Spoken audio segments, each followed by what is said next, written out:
Good morning, ladies and gentlemen. We welcome all of you to the SkillsFuture Month in collaboration with Smart Nation 2021, organized by SkillsFuture Singapore and Smart Nation Singapore. Our speaker, Krystina, will be sharing the topic, Analyzing Data to Understand Future Trends. Throughout the session, please feel free to post your questions in the Q&A tab that you see on the right panel. Do take note, questions will be moderated. Krystina, please take the stage. Good morning, everyone, and thank you very much for joining me this morning. I'm from NTUC LearningHub, and today we're going to look at a short webinar. We're going to bring you through a learning journey of how to understand data analytics is important for the future trend itself. So very quickly, let me share with you what we're going to cover for this morning. There will be two segments in this short 2 hours webinar. So for the early part of it, the first part of it, we will be looking at what is the data? What is data analytics? Followed by why analyzing data is important. And we're going to look at some key concepts of data analytics. Then we go for a short break. And when we come back, we're going to look at what is statistical analysis. We're going to show you and demonstrate to you how we're going to do that. And in addition, we're also going to look at data summarization and visualization. Throughout the day, throughout the 2 hour session itself, we'll be using the chat button itself to interact with you. So there will be questions asked where you can actively participate and put your answers in the chat for us. Now, I'll be also giving some case studies for you to go through as a part of a learning journey. Especially the second half, I'll be using a mock case to demonstrate how we can analyze the companies to help them to achieve certain goals. In addition to that, if you have any questions at the end of this towards the end of this 2 hours webinar, we will be allocating some time to answer to your questions and answer. So if you have any questions that you want to ask, please do post it inside the Q&A.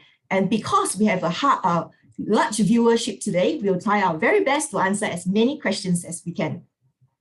So, okay, with that, are you ready? Shall we begin? All right, so I'm going to begin by first asking you guys this question. I'm going to flash some companies' name here, and you're going to help me to answer what these companies have in common. So the first company I'm going to flash is American Express. And the second is Uber. And the third is Starbucks.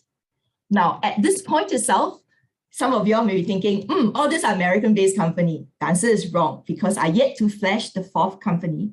And the fourth company is our very own TBS. So look at these 4 companies. What do you think they have in common here? I'm going to pause for a while and please do put in your answer so we can take a look at what is your answer? Okay, someone already typed in, yeah? They mentioned that they know your spending habits, e-payment, consumer, using data, customers, customer service. Wow, many great answers here. All right, and someone asked me, any hints? Well, the hint is pertaining to the topic today. And some of your big brands, yeah, CSM, very good answer. And the answer actually I'm looking for is this. I'm revealing the answer to you now. All this big company, they use data analytics in their business to help them to grow their business. So I'm going to take some time right now to share their success story with you. So I'm going to start off with American Express. So as you all know, American Express is a credit card and they rely heavily on membership. So traditionally, when members cease their membership with American Express, they actually don't know the reason why they terminate their card. Traditionally, they only can rely on their own hunch. But with data and with data analyzing their data, now American Express is able to trend the patterns of their consumers, trend the patterns of their members. As a result, right, they are now able to identify the high-risk customers that has a potential of dropping their membership. So once they have identified them, what do? They will come up with activities and communications to help them, all right, to engage them so that By using these strategies, they are reducing the attrition rate of the customers, okay, so that they can still maintain a big pool of their customers. Second one, Starbucks. Have you been to our training center at DNI, Devan Nair Institute? So if you have been there and if you have taken a short walk from Jurong MRT all the way to Devan Nair Institute, you will realize along that short 1 kilometers, there are actually 2 Starbucks. Wow, 2 Starbucks, you must be wondering, are you sure? Why would they want to have a location that's so close to one another? Well, to tell the truth, Starbucks actually will do research before they open a new outlet. So they use their data to determine the potential success before opening up a business, opening up a new outlet. So as a result of this, right, it gives them a higher success for revenue growth. Uber. So before I share about Uber, I'm sure most of us in this webinar today does take private services like Grabs and etc. So have you been waiting for a long time for your Grab to be picked up? Or have you been searching for a long time for a service? Now, and as a result of too long a wait, you probably hop to another app to look for another transport. Now, what Uber did was this: they looked at the demand of their customers. They collected the data and they analyzed to come up with a pattern of their demands. And what they do is they will inform their drivers ahead of the rise in the demand of the customers and send them to the area. As a result of this, right, customers no longer need to wait so long, and they will give a higher satisfaction for the end user as well. Now, our local DBS bank, what have they done with data analytics? So according to Nikkei Asia, DBS mentioned in 2020, they will be investing on artificial intelligence and big data analysis. And what do? They analyze the profile of the customers. And with their analysis result itself, right, they are able to personalize a service for you. Meaning that they have able to, in the future, to recommend products based on your habits, such as maybe based on your buying stock habits, they are able to recommend certain products for you. So these are some of the success stories of this four big organizations. But there are more. Many other organizations are also currently using big data. But one point I want to bring across to everyone is this. This organization here, all of this organization, understand transformation is essential within the business itself. And they capitalize on new technologies to help them to grow their business. Now, the concept of data analytics, the concept of collecting data and analyzing that data is not new. It has been around for a very long time. But why now? Why currently every organization are looking at that data and analyzing? It's because of technologies. We are right now in Industrial Revolution 4.0. Collecting data are so easily achieved. And with machine learned artificial intelligence, all this data can put into the system, churn out and find out results for you. And the process is so much less laborious as before. If your company has your customers' data and your competitors have their own customers' data, and if you were to work on your data and understand more the meaning of what your data can bring across to you and help you to solve a problem or to plan a strategy, whereas your competitors don't do that, who will be at a better competitive edge? Definitely you, isn't it? So as more and more company understands the benefits of data analytics, data analysis, the skill for data analysis will be increasingly more important, especially at this period where changes of the work scope is rapidly changing because of Industrial Revolution 4.0. So to conclude, to be a worker 4.0, it is essential for you to have this data analytics skills itself. So the question for everybody, are you a worker 4.0? Are you ready for this, for the future of using data analytics in your business? So having done this introduction, let me therefore bring you to a better understanding of what is data analytics. So data analytics is basically a process of analyzing raw data. So the company will collect all their raw data from all the different sources itself, and they use a systematic process to apply statistical approach in analyzing these data. So they look at relationship, they look at trending the patterns, looking at associations that eventually will help them to have a deeper understand what the data means. And then with the data, they interpret it, evaluate it, and eventually help them to review meaningful insights. In fact, the process is also able to help you to review insights that you never thought of, that you have never thought it's possible. With a human mind analyzing it, it's not going to be possible. And with that discovery of your meaning of your data, it helps an organizations to meet their goals. It could be perhaps filling up a gap in their process, or it could be looking ahead or projecting what's going to happen in the future.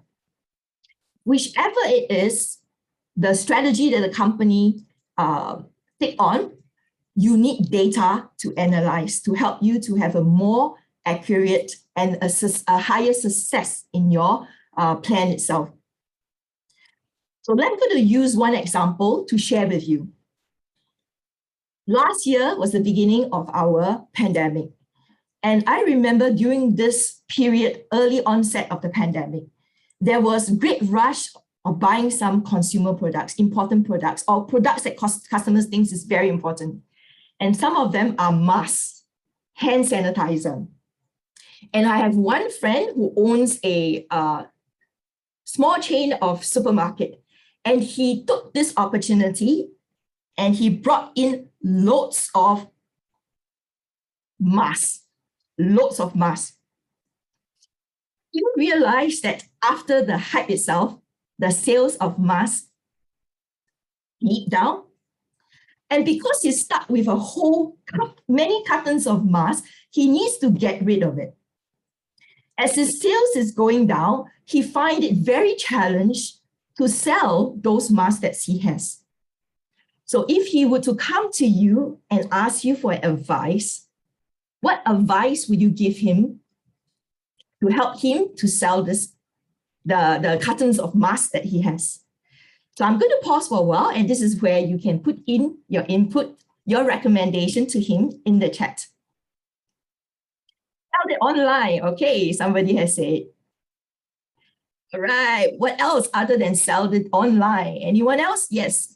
Sell it to Temasek. Buy one, get one free. Bundle up. Yes. Price goes down. Yeah. Bundling up. Yes. Very good, Siti. I saw you said bundling down. Sell it to countries in need. Thank you. Yeah. Well, I like someone who said that here. Analyze the future demand for it pattern. Yes. Online promotion. Very good. So many of your suggestions actually narrow down to bundling it. So what do we bundle with? We perhaps need to bundle with a hand sanitizer. Or perhaps we bundle with vitamins to sell. Now, we're going to pause for a while. What happened if you understand the importance of data analytics? And instead of relying on these traditional methods of selling it as a complementary product, selling it as a bundling, or dumping it online, and his company has integrated the system, the sales system, and he's able to pull out the data, and he run through all the sales for the past 6 months. And when he analyzed those data, he discovered something very interesting. He realized when customers buy masks, there's a tendency of buying diapers. Now, in layman thinking itself, is it possible that somebody buy masks will actually buy diapers? Hey, this is the COVID season. People buy masks for prevention of COVID. To keep ourselves safe. But when he looked at the data, he was surprised to see, hey, there is a relationship. There's a tendency of people buying diapers. They will buy masks for whatever purpose. If he's able to review from this discovery from his data analysis, will this information change his promotional plan? Will this information change the way he's going to position his mask? Second scenario, what if before rushing to order the trucks of masks, he paused and he did a study and analyzed the behavior of the customers, analyzed from various sources. Will he be able to predict the quantity of this mask that he should order? Well, this is just a simple example of how data analytics can help someone in the business. So if he has applied data analytics before he make the purchase, he will not be stuck in a situation of overstocking and having to sell online and having to look for people to even slash price, all right, maybe making a loss to sell all those masks. So this brings me to a point.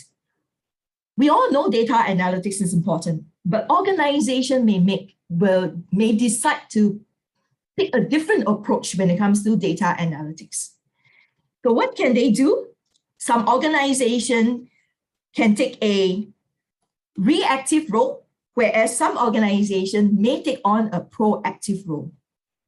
So the reactive role is referring to organization just looking at the data, current data, and seeing specifically what is happening. Whereas the proactive role, they use their data to project what might happen and even to come up with a strategy to prevent it from happening. In layman term, I would call it the reactive fighting the fire, whereas the proactive is you prevent the fire from happening. So what are some of the methods that organizations can use to analyze their data? Altogether, there are 4 methods a company can use to analyze their data. They can take their data and use it to find out what is happening. And that is what we call a descriptive analytics. They can move further up by using the data to do a diagnostic analytics. And another higher level will be a predictive, and eventually the optimized level will be looking at the prescriptive analytics. So I'm going to give you examples of all these different types of analytics. So the first one, descriptive. So descriptive, basically, it looks at unearthing what has happened in the past. So simply looking at the information. So this table here is a data collected from a restaurant. It shows the number of patrons visiting the restaurant in the different within a week itself. So Monday is 0, Tuesday is 0, Wednesday you have 30, Thursday you have 34, and Friday you have an increase of 44. So based on the data that you see, you can conclude only one thing. Increasingly, as the day passes, we are getting more and more customers visiting our restaurants. That is descriptive analysis. When you move on to the next one, is the diagnostic analysis. So diagnostic analysis go deeper than the prescriptive analysis. So what do? They use the information you have collected and you determine why this happened. Determine why this happened. It's actually referring to looking at the root cause of the problem or the root cause of the situation that you are in, and you need to go through a process of mining the data. So what is mining the data means? It is the process of analyzing the data from the different source and summarizing it into revealing information by using the statistic and artificial intelligence to help you to generate some meaning to it. So based on the descriptive analytics that we have shown on the restaurant within the 5 days itself, the diagnostic will therefore look at the reason why this happened. And your findings, you may come to a conclusion of your findings is that on Wednesday, there's a new chef. And because he's handsome, Thursday, more patrons are coming in to visit. And increasingly, the word spread and more people are coming to the restaurant. Jokes aside, but trying to prove a point to you that this diagnostic analysis is looking at the root cause of the situation that you have described. Moving next, we have the predictive analytics. So what is predictive analytics? I'm going to pause here and ask you guys to think a little bit. What is predictive analytics? Well, predictive analytics, it is about forecasting the possibility of what the future outcome is going to be. So it brings you a higher level up. And you use all the historical data to analyze, to forecast what might happen next. So therefore, you are asking the questions to understand what is likely to happen. And that brings us to the last one, which is the prescriptive analytics. So I'm going to pause here and ask you guys to think and type in the chat. What do you think from the word prescriptive analytics means? So I'm going to look at the chat now. Focus for the future, suggestions. Yes, that's right. Someone says Shireen has mentioned suggestions. How to solve the problem? Solution, recommendations. Yes, that's right. Okay, yeah, that's right. I like what earlier somebody has mentioned. It's just like a doctor. You are coming out with a prescription for the problem. Spot on. Well done for answering it correct. So the answer for the description of a prescriptive analytics is actually it's just like a doctor, all right, coming with the best course for you for your situation.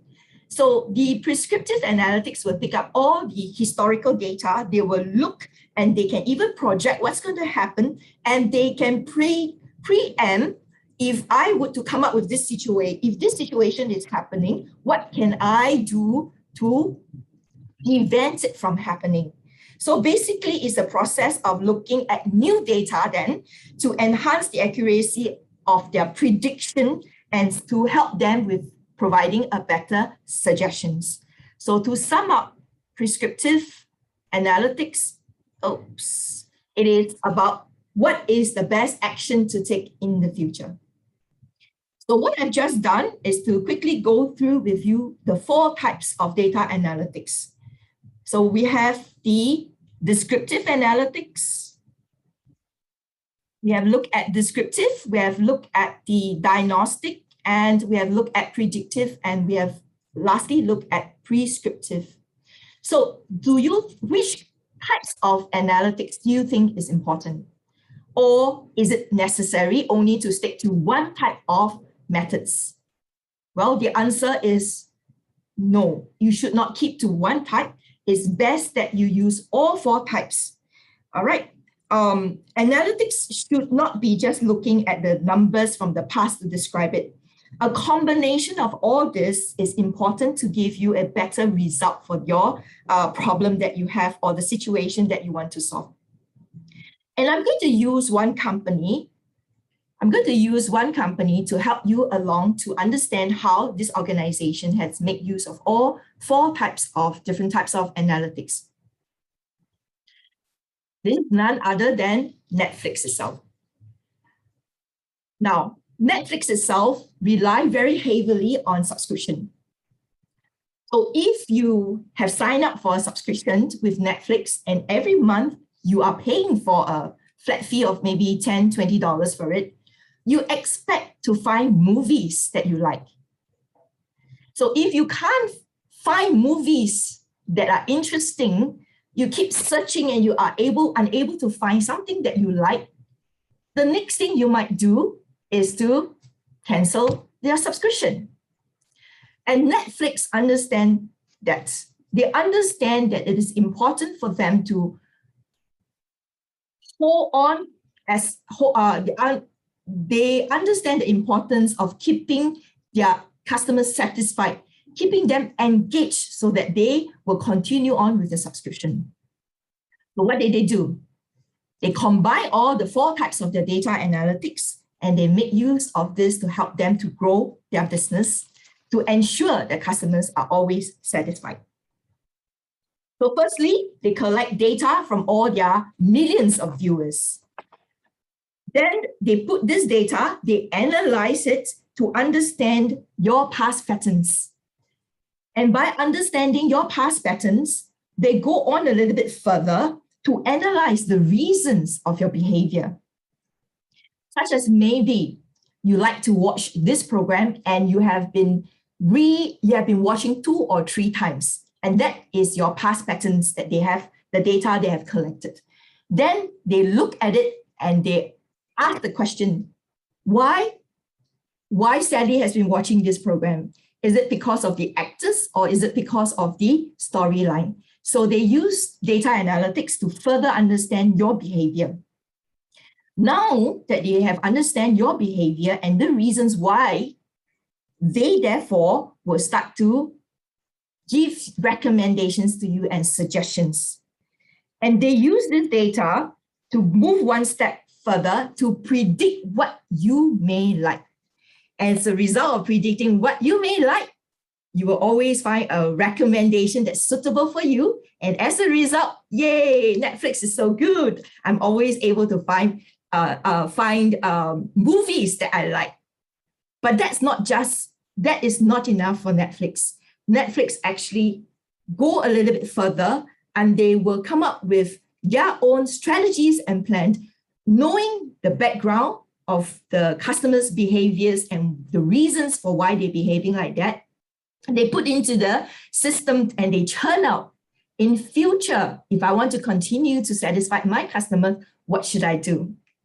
And perhaps that's the reason now, if you look at Netflix, recently, there's a lot of Netflix series or Netflix original. This could be birthed from just understanding the customer's interest and preference to entice the consumer. So I hope with these examples, you have a better understanding how organization can make use of all the types of data analytics to help them to reach their end goal itself. Now, having explained to you all what Netflix has done, we must also understand that all this analytics is only possible because of the data they have collected. So where can they collect all this data? So you are the user, you log into your Netflix. Once you log in, what activities do you think you will be doing? What activities will you be monitored by Netflix to account for the data to analyze your behavior? So the next slides, we're going to talk about that. So where are the data collected? So firstly, when you do your search in Netflix, searching by the names, searching by the titles, searching maybe perhaps by the actors or maybe the genre, they are looking at the search bar itself to collect your data. Next, when you are viewing a movie, they are also analyzing, they are collecting data. If you pause, and after you pause, do you resume watching after the pause? Or you abort? Next, they also collect the data as to the time, when you watch it, and how many times you watch it. And they also collect data, how long you take to finish watching a show. My friends, they love Netflix because they love the Korean dramas and they have some favorite actors and actresses. So how do I know they like those Korean actors and actors? Because they send me in their WhatsApp screenshot of the Netflix. So this screenshot is actually part of the data, all right? They watched. And in fact, if you like that particular scene so much and you keep repeating that scene, guys, you're also giving data to Netflix to monitor your behavior and your patterns. So as you can see, there are many sources of data that Netflix can actually collect. So now I have shared with you the types of data, shared with you the types of analytics, and I have shared with you how Netflix collect your data, the data to help them to analyze. We're going to give you a case study. And with this case study, we're going to ask you, based on the story that I'm going to share with you, how can data be collected to help my friend who owns a apparel store. So this is the scenario, and we'll be using Mentimeter for you to output your information. Okay, output your answers. So this is the situation now. This is the case that we're going to look at. Okay, you are from a well-known apparel brand, and you own both online as well as a physical store, brick and mortar store. So you have a chain of it. You have a chain of few stores. And you want to understand the consumer preference, what they like, what they don't like. Why? Because your merchandiser has been ordering a lot of different garments for the last 2 seasons. But apparently, they are not selling, although we have many shoppers that walk into our outlet. But somehow the other, customers just look at the clothing and they walk out. They rarely buy. So you ended up with a lot of unsold stock. So this time, you're preparing for the next season and you wise up and you want to spend some time to collect data to understand their preference, as in what kinds of clothing they like, so that you can narrow down and eventually, buy the kind of garments that's most suitable for your consumers or your shoppers. So this is the background of the story. And what I'm going to do next is I'm going to invite you guys to join me in Mentimeter. And when you are in Mentimeter, you would list out the 2 types of data that you can collect to help to review your customer's preference. So if you are using Mentimeter for the first time, let me take a moment to guide you through. So those who have used Mentimeter, I ask for your kind patience. So you log into menti.com, and soon after this, I'm going to give you the chat link you can click on. If not, you can use your handphone and you type in menti.com. Once you have successfully entered menti.com, it will show you a box that says enter the code. And I'm going to give you the code as well. Just wait for a moment. Over the 1, 2, 3, 4, 5, 6, please type in the code and then click on submit. Okay, so I'm going to pause here for a while and I'm going to give you the link to the Mentimeter. Just give me a moment. Okay. So the code for Mentimeter is 169422732.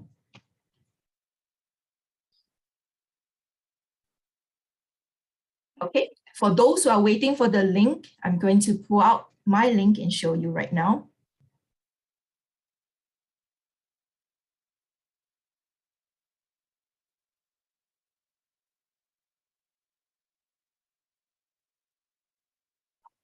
So I'm copying the link for you for those who prefer. Okay, I see some of you already put in the answer. Thank you very much. So also want the link, this is the link. And if you want to know what is the code, it's right over here, 169422732. So we're going to pause a moment here and we're going to look at what are the data points that you can help in collecting data to understand the customer's design preference. So I'm going to pause here for a while for you to input.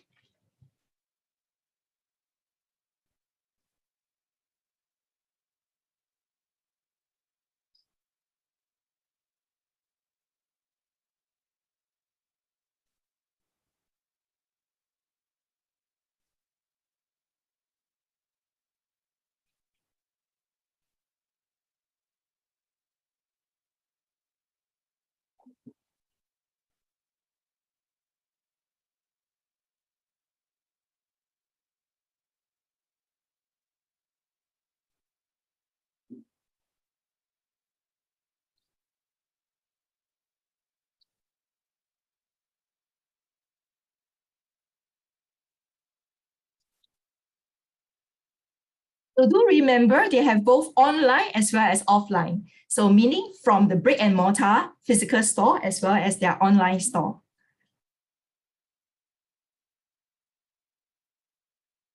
Okay, so I'm going to pause here for another 10 seconds before we look at the data that you have input for us.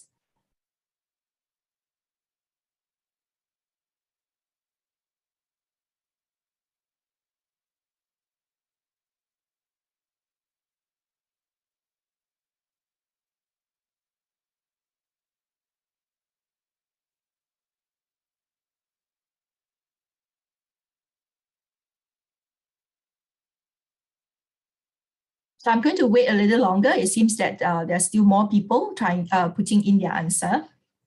So at the meantime, you can take a look at the data, the cloud answers that's right in front of you that I'm sharing. Oh, it's getting a little bit small because we have many participants so far. So far, we have 100 and coming to 180 inputs from everyone.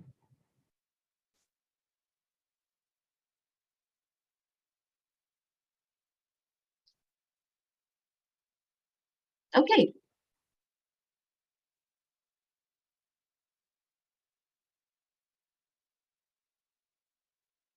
All right.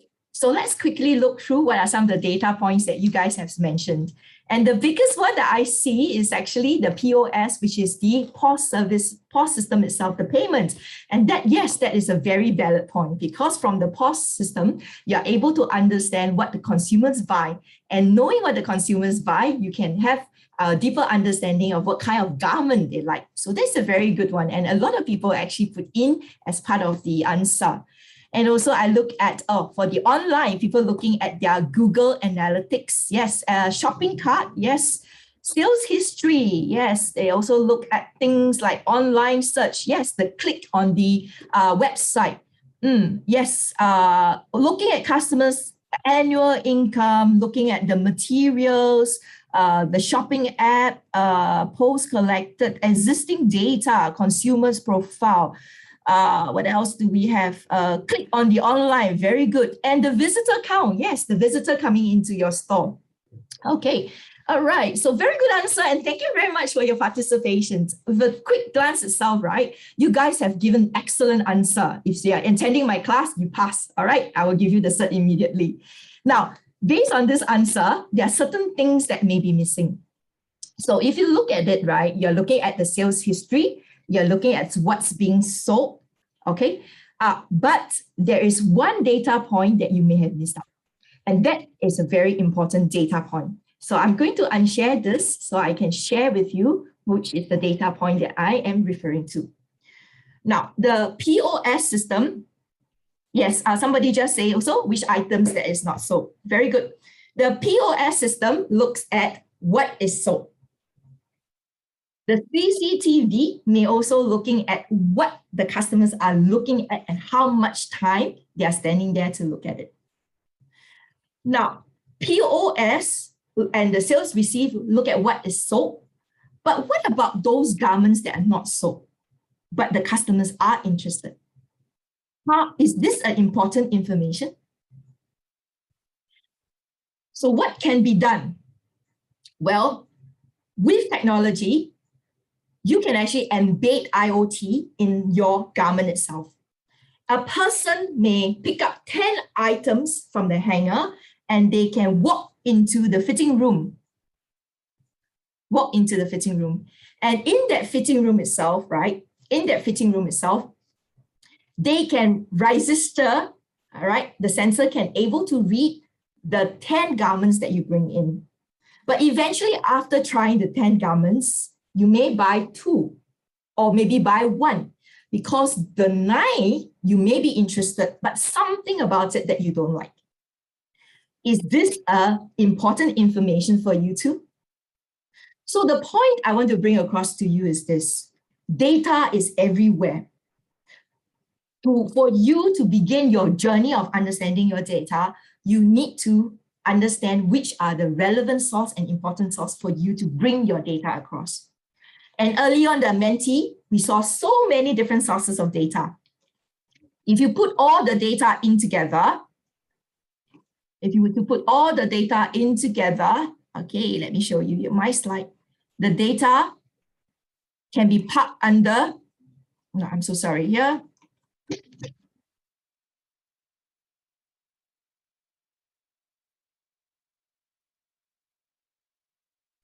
The data, you're able to park the data, okay, this is done, under the data being structured or the data is unstructured.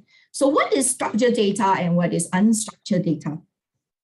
So structured data are data that are organized. You can organize them easily, okay? And you are able to put them into the machine to understand what the meaning is. So the type of structured data will be numbers and text, whereas the unstructured data itself is difficult to process in the raw form itself. It is in a native form, it's very difficult. Using our conventional tool for analysis is very difficult for us to understand because it is not organized. So examples of this will be images, video, as well as audio. So all these data that we collect, it can be grouped under being structured or unstructured. So this is rather easy for us to understand, but let's try and see whether we can answer the next question. So if I'm going to give you an example of shoe size. Now, what do you think shoe size is? You can type inside the chat. I'm going to look at your answer. Is this a structured or unstructured?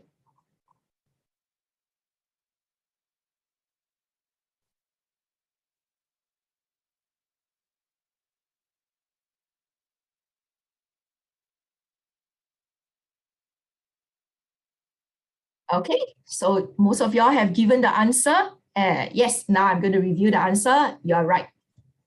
It is structured. What about the next one? Picture of a street. Yes, correct. Yeah. All right. Yes, I'll review the answer. You guys are all right. Okay, well done. And the answer is picture of a street. It is unstructured data. So now you have collected your data, you need to analyze them. And there are two approaches that you can use to determine the answers. And that will be, okay, quantitative analytics as well as the qualitative analytics. So you take your data and you put it in. And if you to analyze information that can be measured and written down in numbers, that process is called the quantitative analytics. And if you would to put in the data and it is very difficult, and your data when you analyze is very difficult, you need to change it. And because original form itself, it cannot be easily measured, then it will be called the qualitative analytics. And I think most people would want to use both to have a deeper understanding of the data. So assuming during the lockdown last year, and you have discovered that you have a new talent, and your new talent is baking bread, baking cakes. And you think that this is something that you can venture into. And you decided to sell recipes. And you set up a web page to sell recipes. So each person, when they want to buy a recipe, they need to download it. Now, within that website itself, if you can measure the numbers of people to visit your website, the number of people likes your page or your blog, and the number of times people download, that is called and you take this data and you analyze it, and that will be the quantitative analytics. But in your website, there may be comments given, feedbacks given, and those are in the form of text sharing their opinion about your product, about your services. And when we take those data to analyze, and that will be called the qualitative analytics. So if we combine both together, then we will be able to have a richer understanding of your data, because the quantitative is not sufficient. Okay, so with that itself, we have covered basically some of the important key aspects. What is data analytics? what are the types of data we're looking at, and what are the approach our organizations is able to use. Now, before we go for a short break, let's do a little poll questioning here. So I'm going to start my poll, and there are 5 questions, and I'm going to set 5 minutes for you to complete this poll. Here's the poll right now. So please take note. Please, you may start your poll right now. Okay. So there are 5 questions. If this is the first time you are trying our poll, please do scroll down to answer altogether in all 5 questions.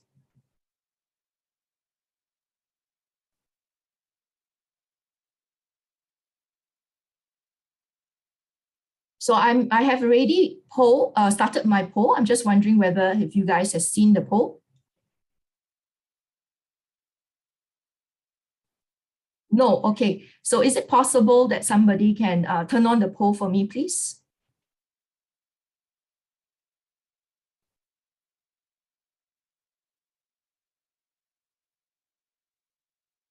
Okay, all right. Somebody.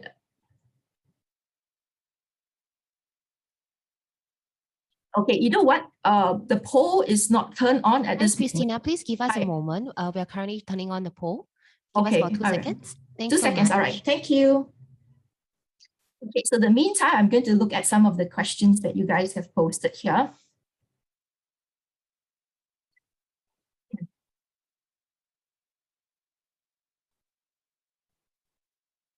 Okay, the poll is open now, so please go ahead and start your poll question.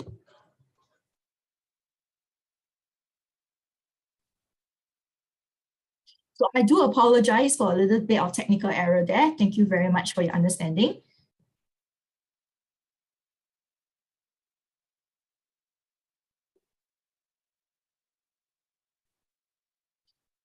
Okay, all right. I think most of y'all have already answered. I'm going to end the poll now. Okay, so we're going to share the answer for the poll itself.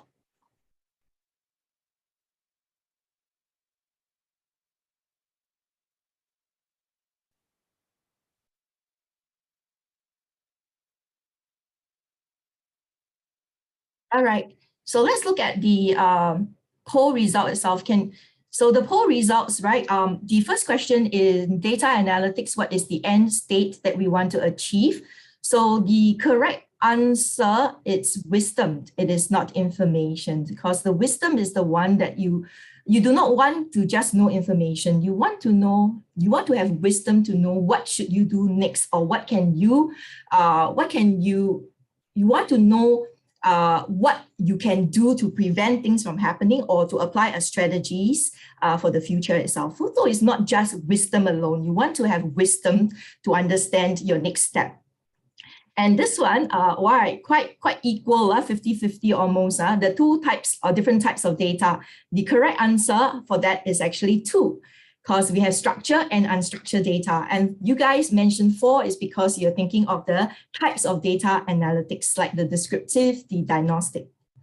So let's move on to the third one, which is not the type of analytics. Yes, so we have 4 types of approach analytics that the company can take. We start with descriptive, then we move on to diagnostic, move on to predictive, and the last one is prescriptive. So proactive, it is not. So the word proactive was used earlier. Proactively is not. The word proactive was used earlier on when I talk about a company can take a proactive role in doing a data analytics, or take a reactive role.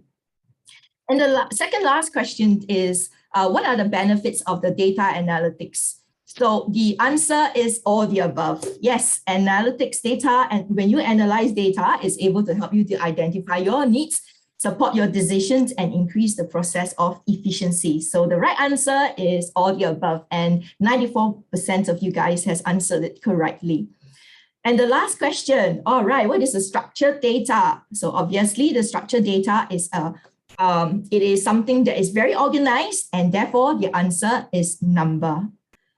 Okay, I hope that's all right. So I hope that you guys are able to I hope this poll session is helpful for you to do a little bit of refreshing of your learning. So having done all this, shall we take a short break? I think it's time for us to go for a short break. And we will take a pause here, a 10 minutes pause, and we'll see you back here in 10 minutes. So that will be 10 o'clock. Sorry, I make a mistake. Yes, I make a mistake. Sorry, it should be 11 o'clock. All right. I wanted to do this again. I'm so sorry.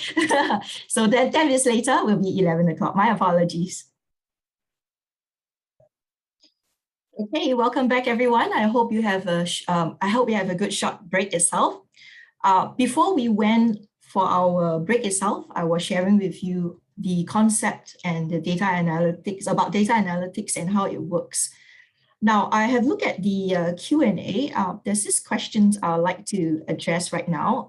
It is, someone has asked me, what is Industrial Revolution 4.0?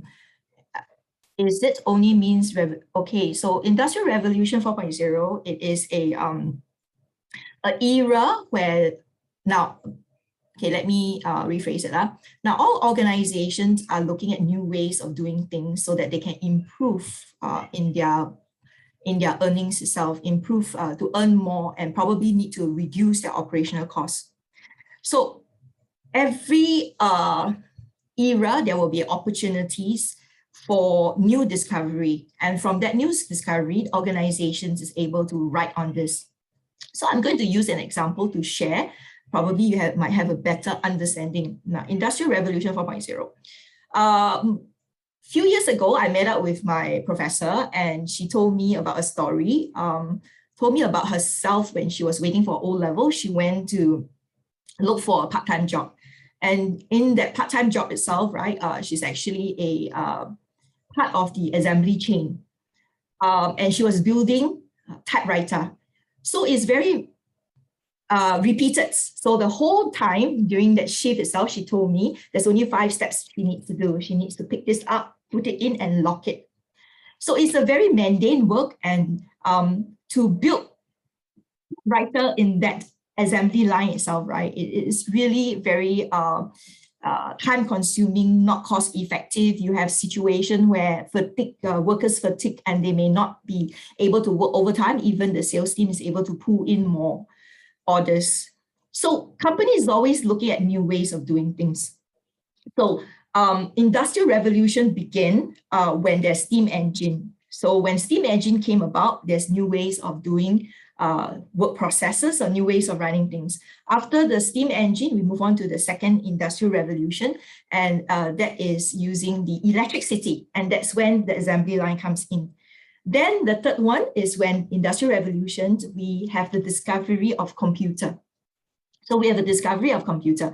So with computer, we know that the work process has changed.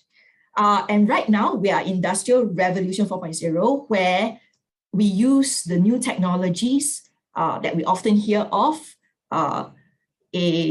artificial intelligence, machine learning, deep learning, Internet of Things. We look at all this technology and how we're going to fit into our work process itself. So as a result itself, right, the work change, the work process change.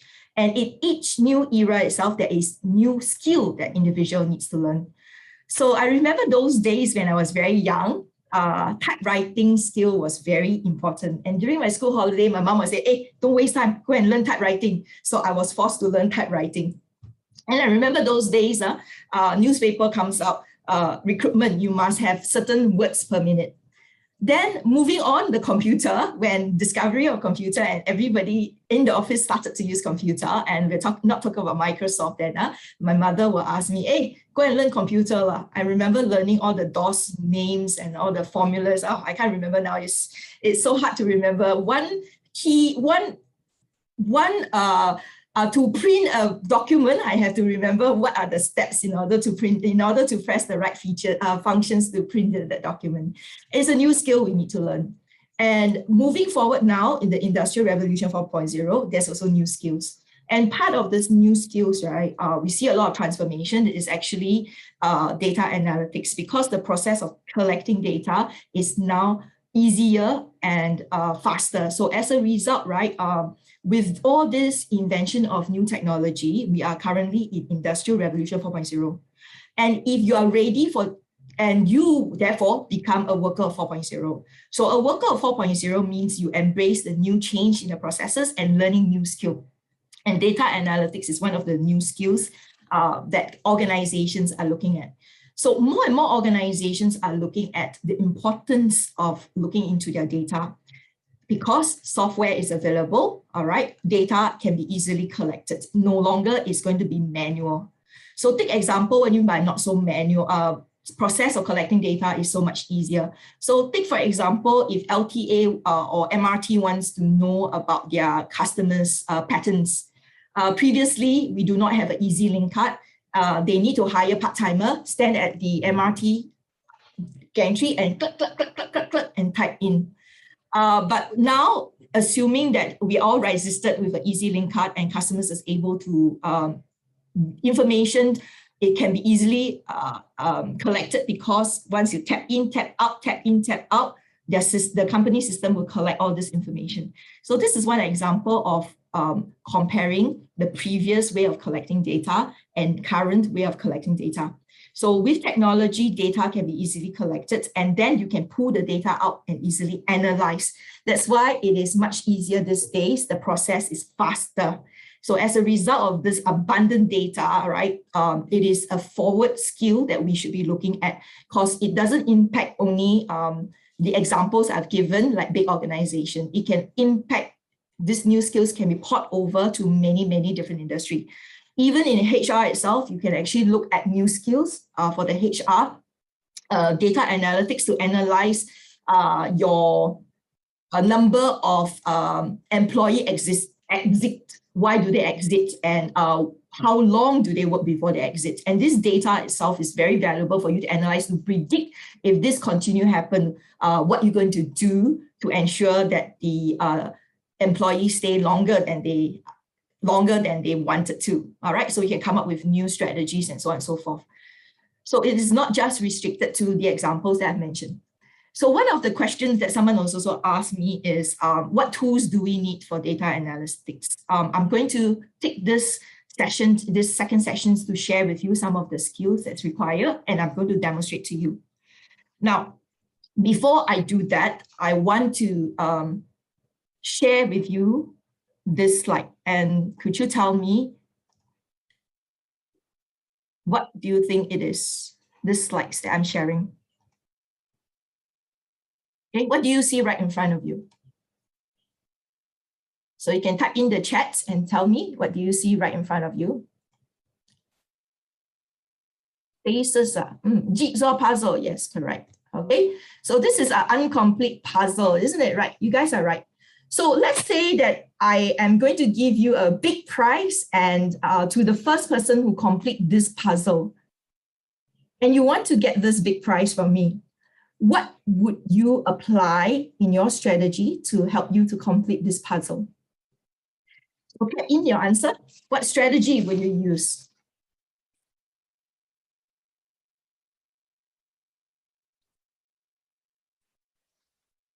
Sort by color. Okay, complete the border first, match the colors, finding the corners, join patterns, yes. Corner first, look at the colors, yes. Pull in and out to match the shape. You're right. You guys have great strategies for using for this, completing this puzzle itself. Now, why do I show this messy puzzle for you and ask you what is your strategy? Because I want to bring one point across to you, and that is, when you're looking at data, you're collecting your data, you're looking at it, it's very raw, just like what you're seeing right now. But you need to go through the process of looking and matching the data together, matching the piece together, and eventually when you form the right shape, and eventually you have, the more you're able to find association, you're able to complete the puzzle. Gradually, more and more as you go on, you're eventually able to finish the puzzle just like this. Okay, so the process of data analytics is just like fixing a puzzle. So at first you see mess, and those pieces of loose puzzles are actually your data point. When you take time to put them together, it gives a meaning to your data. You find relationship and eventually able to give meaning to the data. And if you group all the data, all the loose pieces of puzzle that I've just shown earlier, the completed puzzle looks exactly like this. Even when it's completed, what do you see? Do you see just shapes and colors, or do you see more than that? So the process of data analytics is long. It can be very tedious, especially when you have the wrong source of data collected. When you put your puzzle together, you may not see the answer immediately. You need to trial and error, match eventually to analyze your data to interpret. So if you look at the answer in front, look at the picture, the screen in front of you. If you look carefully, all right, it is not just colors and shape. It is more than that. Do you see a church, staircase, a building? Well, this is how data, when you analyze data, is going to be. You're going to use the facts and you're going to look at the data and interpret what you eventually see. So back to the question of what sort of skills do I need, or what kind of software do I need? Many different organizations will use different software to help them based on the data that they have and based on the end result that they want. But there's one program that I'm going to bring you through and guide you through. It is commonly used because it is readily available for us. And what is that? That is pivot table. Okay, so that answers one of the questions that somebody asked: what kind of tools can we use? Pivot table is a common tool that we can use to help us in understanding our data. Why? Because firstly, it's interactive and it's quick to use, and it helps us to summarize and reorganize our data. We can have a clearer picture to find associations and meaning. Now, pivot is one of the basic tools because other than being in Microsoft Office, and it's free because most of us have a set of Microsoft Office license in our workplace already. Pivot also can be used in many other software together. So that's why we decided to go through pivot, looking at pivot of analyzing data in this session to demonstrate to you. So back to the slides, when we are looking at pivot, looking at analyzing data, we need to go through a process, a systematic process in looking at our data itself. We need to firstly define what is our end goal. What do we want to achieve? And then we set a statement to find to define what we are going to look for. So to come with a statement of what we want to look for, we therefore need to ask a lot of questions within the team itself to eventually be able to conclude and define that statement. Once you have done that, then we need to move forward in looking at what are the sources, where are the sources of the data I can collect? Are the data readily available for me? Is it available in other departments? So you look at where the sources and look at the relevancy of the data. You pull off all the data together and ensure that you are able to easily assess them and make sure they give you this data are relevant. So this data could be structured or it could be unstructured. It could be also, and you have to understand that this data, raw data that you pull in can be very messy as well. And that's when we move on to the next step of preparing the data. So preparing the data means that you need to clean all the data, validate the data source. And once you have done that, you can put into the system to analyze, such as going through the pivot, putting the associations, looking at all the different data, visualize it, and eventually come up with a finding and an actionable plan for your solution. So I'm going to bring you through the process of the data analytics by using a case study. So back to the question again, what skills do we need? Depends on the type of data you have, and also depends on the software that you're using. And it is also important that all of us must understand the statistical approach to data. So what does it mean? Your data, you must be able to break the data together, break the data to pieces and understand what is to look at what is the mean, the median, the mode. So mean is the total of all the values divided by the numbers of values. The median will be the middle list from the largest to the smallest, and the mode will be the frequency. So these are some examples of information that you need to discover to help you with your analysis. In addition to that, there are also things like sum, count is also important, which I'm going to show you. So moving back to where I mentioned earlier on, I'm going to demonstrate using a case study. And this is the case study we're going to use using the pivot table. How many of you have used pivot table before? So maybe you can give me a chat. At least I know at this class itself, how many of you have tried. Yes, the question is pivot table is in Excel. So that's why it's relatively accessible for all of us to use that pivot table.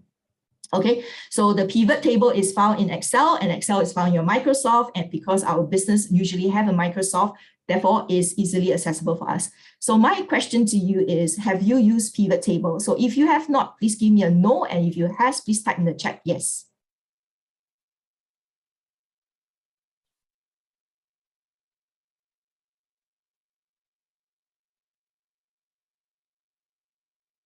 Okay, yep, some of you have used, good, yeah, all right. So we have a lot of experts here who have used, and some of them have said no, yes, okay. Yeah, many of you have used pivot table, very good. Okay, because of this webinar is a 2 hours webinar, many of you has also said that you have not used pivot. The demonstration I'm going to give is using a small data set so that for the benefit of those who are not familiar with the data and the use of pivot, they can follow through with this demonstration. Now, we do have class specifically for data analytics. You can come and join us in those classes, and you will be able to learn more features and functions more than what I'm going to demonstrate. So, okay, so the case that we're going to look at will be John. John, he oversees a chain of restaurants, and the data that we are going to look at will be his sales report. So one day, John's boss came in and he asked John to show him the sales report for the last couple of months. And John quickly took his laptop and he brought into his office and to show his boss these figures, because the boss wants to know which month has the highest sales. After the boss has taken a look at the report given by John, he's not satisfied. And he told John that they must do something to bring up the sales for the restaurants. Now, and he said that from his observations, a lot of his friends like to look at restaurants with credit card promotions and use that as a suggestions for their dining, okay, for their gatherings of events. So the boss thought about it and thought maybe this might be a good idea, all right, for him, for the organization to look at partnership with a credit card to drive more sales in their restaurants. So he decided to ask John to look into this. Before John looking into this, he also need to determine, firstly, what sort of preferred payment mode his restaurant's patrons prefer. And after he has determined this, then you, looking at the data, will help him to select which is the most effective credit card that he wants to partner. So these are the 3 questions that I'm going to use the pivot to help you to demonstrate, to achieve, to look at how data analytics is being done. So I'm going to share my pivot table.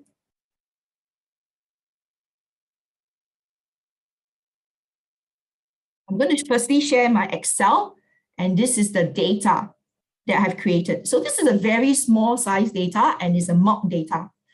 So from this data, you'll see there's headers such as date, transaction, outlet, time, payment type, issue means credit card, the issuer of the credit card, and you notice there's nets. Why? Because it is a cash payment, so the data recorded as net. And this is the amount for each of the transactions. And the restaurants are listed in 1 to 9. Okay, so we have the data from May, June, July, all the way down. So firstly, we're going to use this data and convert it to a pivot table. So what do? You highlight here the data in any of the cell, go for insert. Up here, the option here, the ribbons look for recommended pivot tables. If you click on this, the system will generate some format for you. For learning purpose, I will not be generating this. I will be pressing a blank pivot. Now, you see the dotted lines here, the green dotted lines. That means the data, they are cropping the data they're going to export to pivot. So once I click the blank pivot, you bring me to a new sheet. So right now we're looking at sheet 1. I press this, it will bring me to a sheet 3, a new sheet, and these are the data fields here. So if you look at this side, the headers that we initially seen, you have the date, the time, outlets are all listed here. So why pivot is easy? Because it's just all about pulling into the different fields to look at the data. It's like this, okay? I'm randomly pulling. If I don't like it, I can pull it back. So you can quickly pull in the data that you want to see. Now, before this session, I actually created another one that has the questions in there to help you to refer to as we go along. So I will be demonstrating 3 times. First, I'll be answering the question, which month has the highest sales? Now, I will demonstrate this and show you how you can pull the data in and convert it and look at it. While question 2 and 3, it will be your participation to input in the chat. So if we are looking at which month has the highest sales, therefore, we are looking at the amount. So I pull the amount here, and this is the total sum amount, and I want to weigh against the month. So I pull the month and I put the month here, and there you are. So it shows you the data, April, May, and June. So why didn't we start May? I believe that this was preset. All right, filter. You can filter the data by looking at the biggest number or smallest number. So you see the smallest number in May, in April, and then it goes May and June. If I use this sorting itself, I can also move it. June being the highest is now on top. These are in numbers. You need to change it to currency. How do you do this? Put your mouse at the sum amount, right click, and then you click on to, because these are numbers, you click on to format numbers, and you click on to the currency. It shows you the samples of the currency, how it's going to display. I don't like decimal, so I remove all the decimal and I click. And the numbers has been converted and you can visualize it in currency format. So based on this itself, we can see the total amount in June all the way to April. Now, if you were to give your boss this information, do you think is rich enough for them to understand what exactly going on? If I'm going to ask you to write a statement of your finding from this data, how much can you write? Probably you can write things like, oh, June has the highest sales and April has the lowest, and perhaps the in-between is there is 1,000 sales loss in between, or you can talk about the sales is gradually improving from April to June. So this data is still looking at this total sum itself. Your boss may not be satisfied. They probably want to know more information. And that's when you can add on your statistic to look at perhaps the highest, lowest, and the average. So without moving this data, how can we do it? So go back to your amount. I'm going to show you how we can change to month, change to highest, lowest, and average for that month. So I'm going to pull in the data here, the fields here 3 times. As you can see, I've created 3 different boxes with the sum. I'm going to change this first value, which is the sum. I will use summarize value, and if you click on summarize value, it's right now checked at summarize value. There's also other options like how many times, which is the count, the average, the maximum, and minimum. So right now, I want to look at the average. So I click on the average, and you see the current data under the highlighted box of 8188. It has changed to the average. And again, let's go and reformat the currency to 0 and click. There you are. You are seeing the average for each of the month. For June is 111, and the whole 3 months average is 105. Next, we want to look at the highest. So right click again and go back to summarize data by, and I go for the minimum. So the minimum is $20 transacted in June, May 22, and April 23. This is the 3rd time I'm trying. I'll be showing you. Click on here, sum of amount. Move down to summarize values, and let's change this to the maximum. And there you are. So let me change the number. If these numbers here showing showing more than that's the summary itself, showing the minimum and showing the maximum and the average, does it make your data richer in that sense? So what can you say other than the highest month and the lowest month? What can you talk about when you are reviewing this data itself?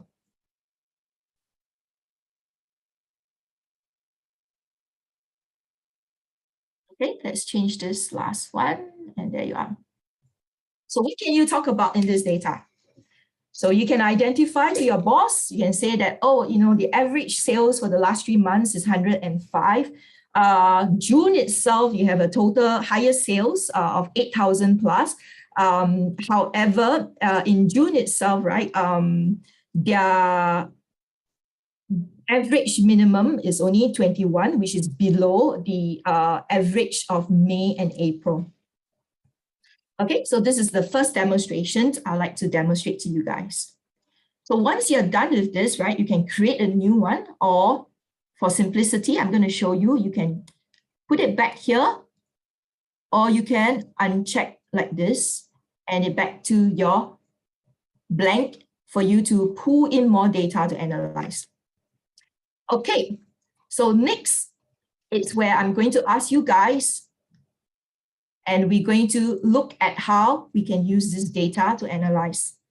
So we are looking at number 2, which is customers' preferred payment mode. So tell me, for the values here, what will be the fields that you will be putting in? So you can type in the chat. I'm going to pause here for 10 seconds. Values, what will you be looking at? What will you be pulling in? Payment type for values. Okay. Now, the right answer, yes, is Kelly have given the right answer, and the right answer is the amount. You pull in the amount here. All right. Let's change this first. Go to your number cells. Go to your currency. And what do you want to pull in next? Can you please type in your cell? What do you think you're going to pull in next? All right. Okay. Miss. Yes, you guys are right. The next one will be payment type. So I'm going to drag the payment type down here. And there you are. You are able to see the payment type. So from the data, okay, from the data itself, can you see, is there a potential possibility of partnering a credit card for payment? The answer is yes, because over the period of sales we are analyzing, the sales generated from credit card is actually quite high. It's 16,851. So there is a good chance. But the next question is, we have a couple of restaurants. Is this behavior the same as the rest? Okay, is the behavior the same as the rest? So which data are we going to pull in to observe if across all restaurants, there are customers using credit card too? That's right. Somebody very quickly answer outlet. Okay, so we look at outlet itself. There you are. So looking at the outlet, we can see the information based on the table. To describe the information, we can say that, yes, credit card is used across all the restaurants. And in fact, restaurant 5 itself, there are 0 cash payment, and all the customers pay using credit card. So based on these 2 data that we see, should we go ahead with this promotion? Definitely, it is a yes. All right. Now, so if you want to look at if you think that this data is a little bit complicated, you want to streamline your data, you can actually check here and unselect the cash, and your data will only show your credit card. Okay, all right. So again, I'm using just simple example to bring you across to how pivot can be used to help you to analyze data. Okay, so the last one, let's go for the last one. Selecting the most effective credit card to partner in your promotion. So let's look at the values again. What will you be doing? What will be you looking at for the values then? What do you pull in for the values? The values, yes, we'll look at amount. Okay, and what else do we look at comparing? The issuer, yes, that's right. So we look at the issuer. So let me change this first.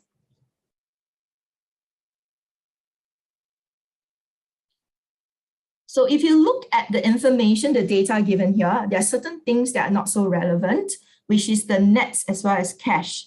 Because how the data was originally input, this has put in here as an issuer. So the issuer show cash and nets, which we don't want to look at. So what do we do next? Yes, we filter, we go under the row, and then we will cancel the cash and we'll cancel the nets. Okay, guys, analyze this data.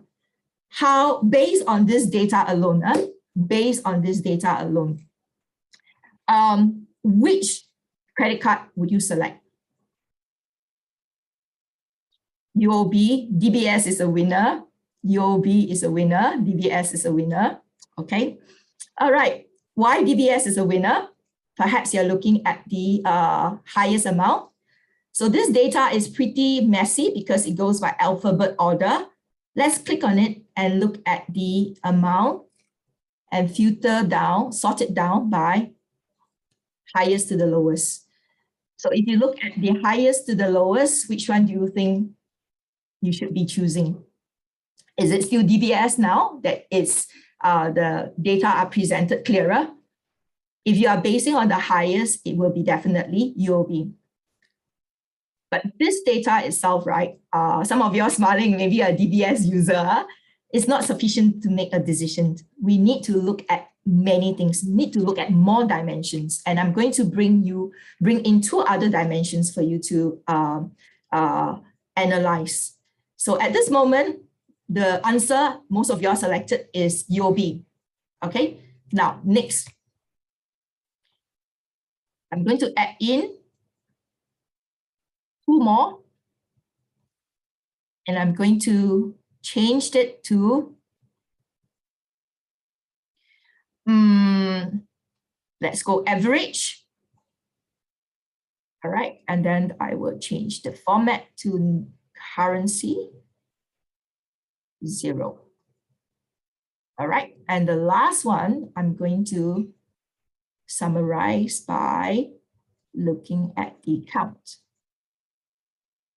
So the count would means there are 45 patrons has made payments using their UOB credit card. Similarly, DBS has 45 as well. Now, guys, looking at this data, does it change your answer?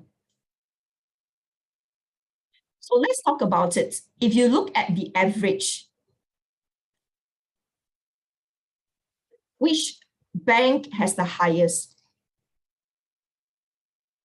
Seems from the average, Maybank has the highest, which is 137. If you base on the average, would you choose Maybank? No, yes, a very big no came. Right. Why no? Based on the count, that's right. Based on the count, there's only 2 persons. So it's a no-go. Okay, it is a no-go. How about OCBC? Would you also choose OCBC?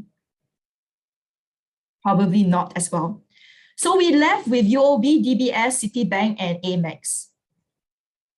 If you look at Citibank and Amex, the average transaction, the value dollar that the customer bring in is rather high, don't you think so? It's 114, and Citibank has 112. But if you were to talk about the common card that most people will use, you can see the count for UOB and DBS and POSB is actually very high at 45. So now looking at this data, what will you choose then? Would you rather have a high value customers, or would you look at the reach of the customer?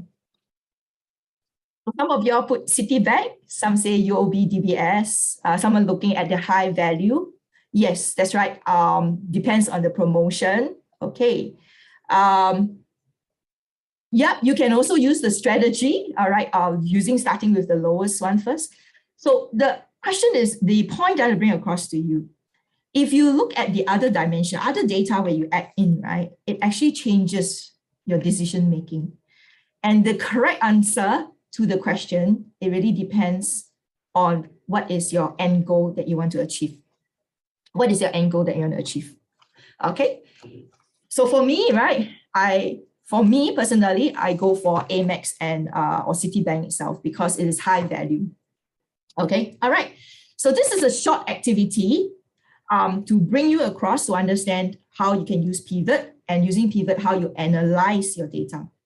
Now, one more thing I want to share with you guys, 2 things. In fact, if you see right now, I'm clicked out of the box. If I click out of the box, right, the fill box doesn't appear. So don't panic if you're trying this on your own. Always click back to your table, your fill box will appear. So I'm going to remove this, okay?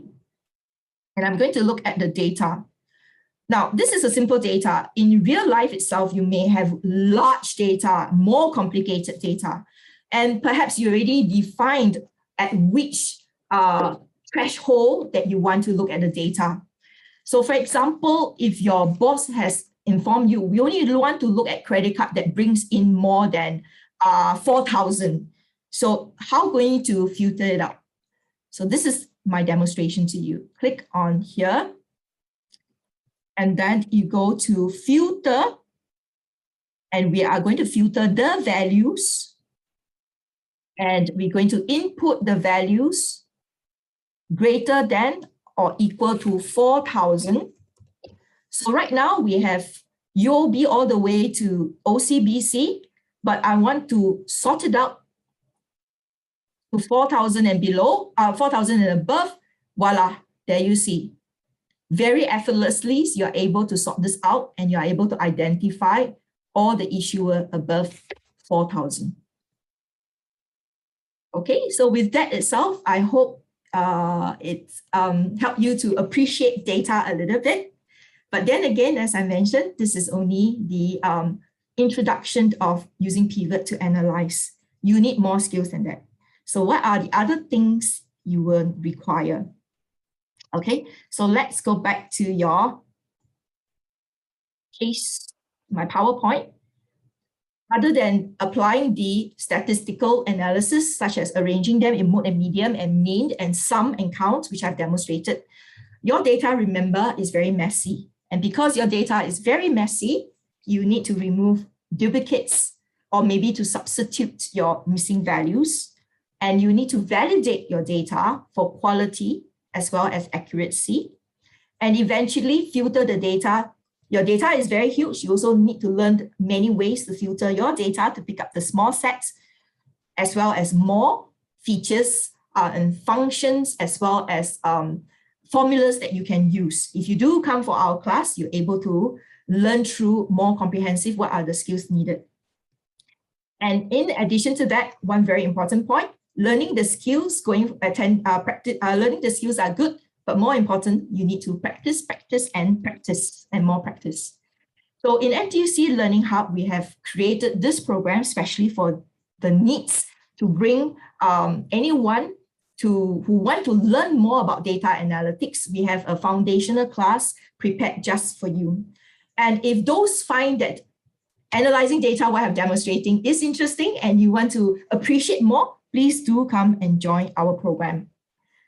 Okay, now, so in your class, you'll be learning how to clean the data. So inconsistency data, giving you one example, is like the transactions that people input in, the system that they input in. The formats are not similar than the rest. So for example, these transactions are all by running number. And suddenly this person has input the transaction number with a space in between as well as a dash. So you need to clean inconsistency example like this so that you can better analyze your data. And in your class, you'll be also learning how to validate the data as well as converting your data and choosing the right pivot table to represent your data. All right, so what is the title of the program that I'd like to introduce you? It is the ICDL Data Analytics. It is a 16-hour program with an online assessment. So even if you're attending a face-to-face class, the assessment will be conducted online. Now, why ICDL? If you're not familiar, ICDL is a standard certification, internationally accepted certification on basic computer skills for all citizens itself. So for this particular program, we collaborated with them. Assessment will be done, will be prepared by them, and you'll be given an account to assess their portal for their assessment. Okay, and ICDL, when you successfully completed this assessment, you will receive a certificate which is recognized internationally. So going back to this program itself, ICDL Data Analytics, 16 hours, what will we be covering?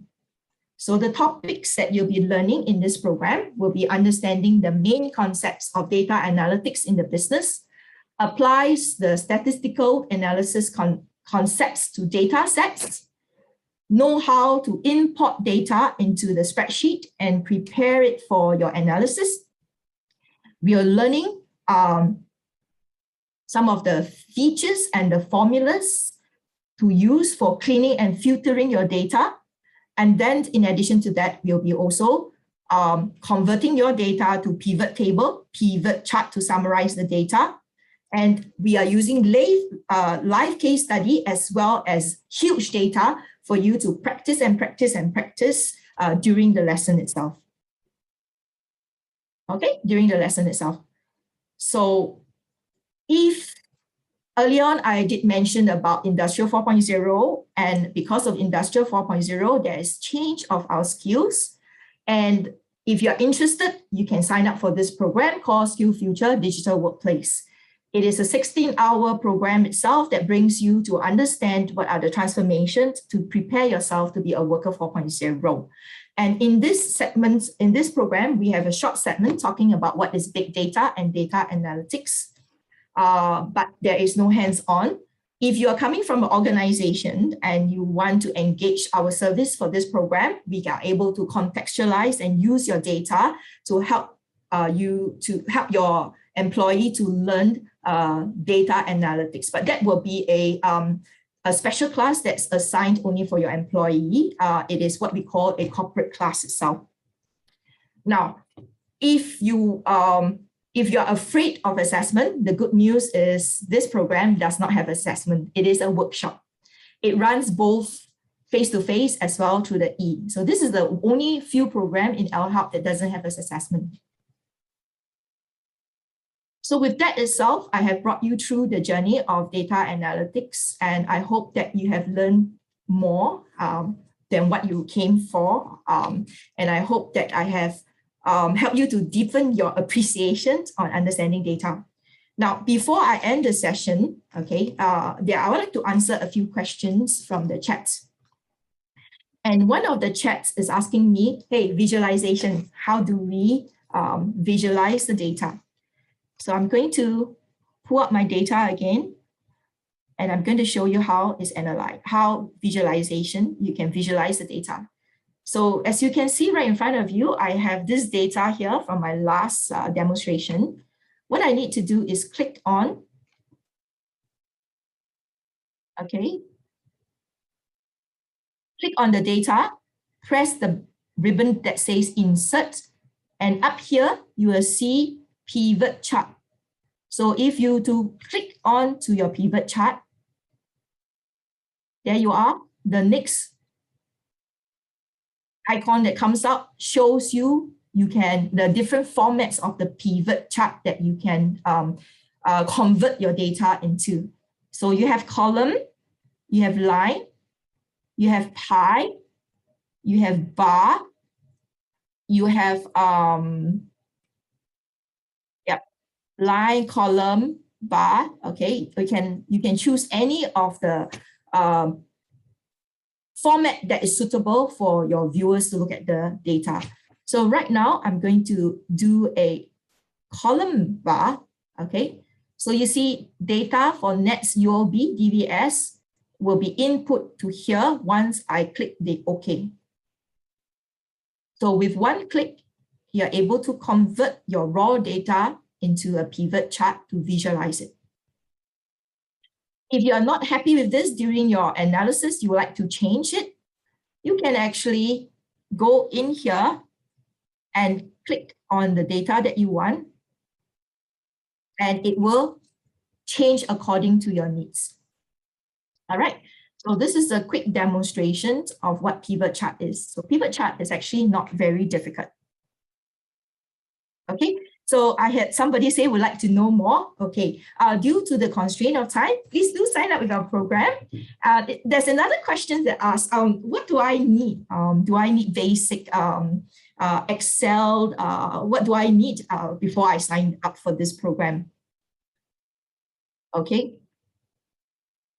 All right, so I'm going to show you what is required, the prerequisites for this program itself.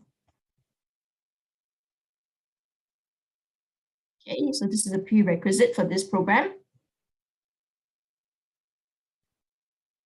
Now, we run this ICDL data analytics in two formats, the face-to-face as well as the virtual.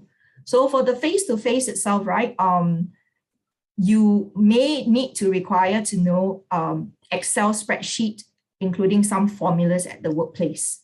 So because we will be using a lot of Excel, so how much do you need to know before you come for the class? Well, I think the very, very entry level is that you have worked on Excel before and you know a little bit about what the functions of all the functions of the Excel, and you are not afraid of using Excel. So because the skills that you're going to learn are relatively different from the Excels that you use, so you do not need to have a very huge understanding of all the different functions of Excel. Basically, we'll be using some formulas, learning some formulas and typing in. Now, if you are thinking of attending this class virtually, this applies as well. However, please take note, you must have a Windows OS PC prior to the class, because Apple Mac OS is not applicable. In addition, because it's a virtual class, therefore, your webcam and your microphone has to be on. It's good that if you have two devices as well, so that you can follow through the lessons as the trainer bring you across to demonstrate to you some of the learning, some of the new points, so you can watch two computer screens. It's not necessary, but it's good to have. Okay, let me look at some of the questions. We have another 5 minutes here. Let's look at data analytics. All right, somebody asked me, how do you analyze unstructured data? Well, very simple for explain it in a very simple term itself, right? How you can analyze it's you have for example, a blog or a write-up, like National Day just over, right? And there are people posting up about their sentiments, about how they feel about the National Day in their blog or in their comments. So what they do is that they can pick up certain keywords to express, to represent your attitudes. And they then start to count how many times these words are used. So by counting the number of times, you can actually put it in a quantitative analysis. So this is what they can do to convert a unstructured data into a for analysis itself. So this is just one example. Okay, another question is asking what other tools are there? So some of the tools available for the software are like R, Tableau for analysis, and you have Python, and you have Quick. There are many different. So at LHub itself, right, we encourage people to start off with the pivot table, and then slowly we can move up to other software. We do offer classes for Python, for R, as well as for Tableau. Software, yes, it can be very expensive, but if you are able to use pivot, then the cost will be very low. Okay.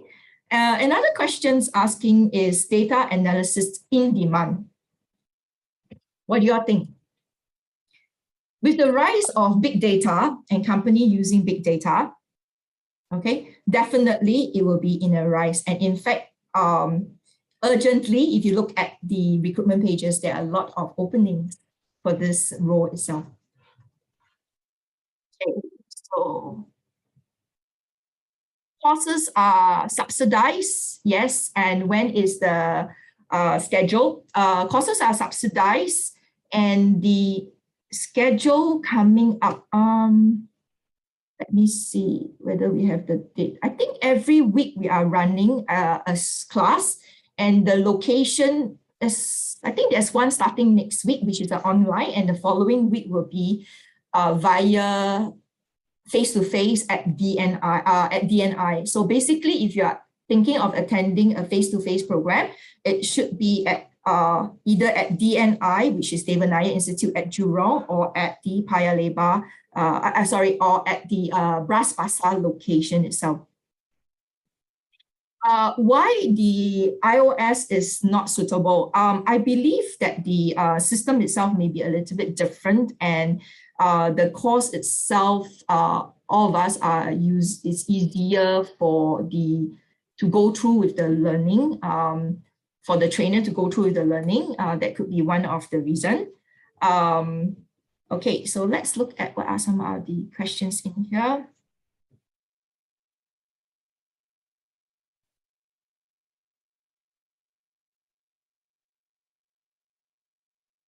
So software, I have answered. Yes, someone say collecting the wrong data may lead you to a different trend. Definitely. So that's why when it comes to the planning part itself, right, you should look at the right source of data that you're collecting. And to do the preparation part of cleaning your data to find whether it's validated and whether it's consistent before you use. Otherwise, it will take a very long time. Is there a difference between the ICDL as well as the IBF? Well, the ICDL program itself, at the end of it, you'll be certified with ICDL certification. So ICDL certification is like a driving license, and they specialize in bringing people through the learning journey of using the basic computer all the way until the extreme end of like data analytics and etc. So if you were to choose to attend the ICDL data analytics, that means that you'll be awarded with that certificate.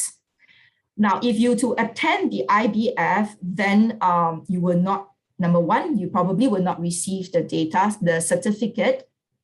Okay, and the second is that the data they use may be more pertaining towards, may be geared towards the banking sector itself.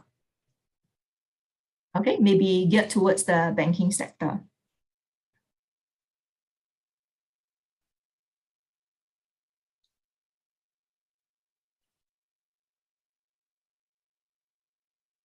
Okay, I think most of the questions has been answered.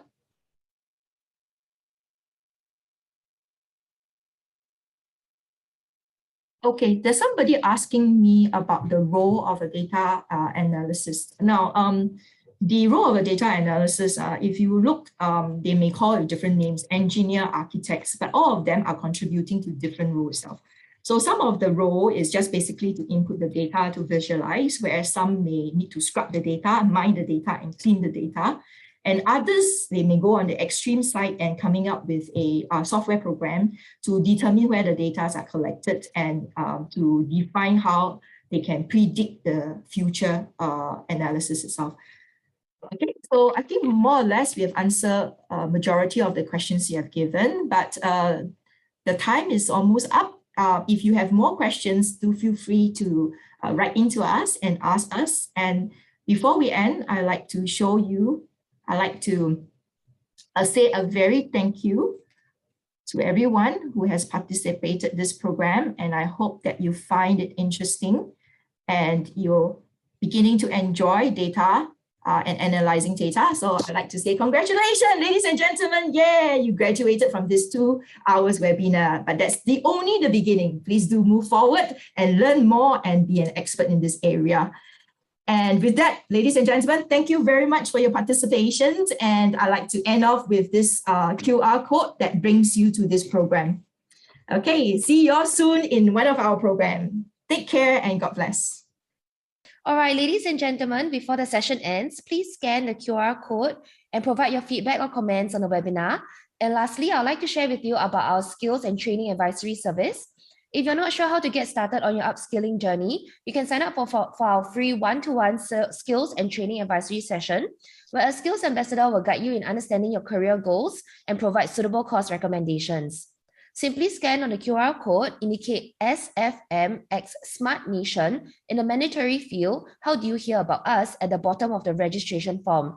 Our skills ambassadors will contact you within 2 to 3 working days. We have now come to the end of our webinar, and we thank you for joining us.